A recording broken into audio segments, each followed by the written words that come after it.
Hello and welcome. This is RT Live from Moscow. Meet Sophie Shevardnadze. Our top story: Russia's Supreme Court has declared the country's last emperor Nicholas II and his family to be victims of political repression.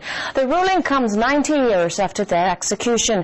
The decision ends years of efforts of the Romanovs' descendants to reclassify the killings. Artist Charlotte Lomas-Farley has more. A long struggle, but the Romanov family has finally got the decision it wanted.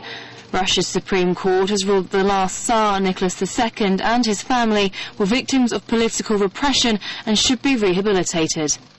Nicholas, his wife, their 5 children, a doctor and 3 servants were shot dead by Bolshevik revolutionaries in July 1918.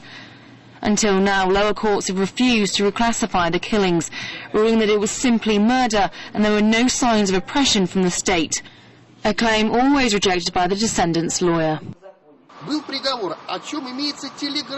There was a verdict. There was a telegram sent from Yekaterinburg to Moscow. The order was given by Vladimir Lenin.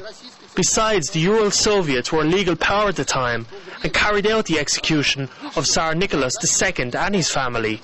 The head of the Russian government, Yakov Sverdlov, wrote that Nikolai Romanov needs to understand and know that he was arrested by the Soviet authorities. After the February Revolution in 1917, the Tsar and his family were first moved to Siberia and later to the Urals. They were held in the Apatiev house in the centre of Yekaterinburg, which was surrounded by a high fence. No one was allowed inside without special permission, and it was here they stayed until they were executed without trial for being enemies of the people.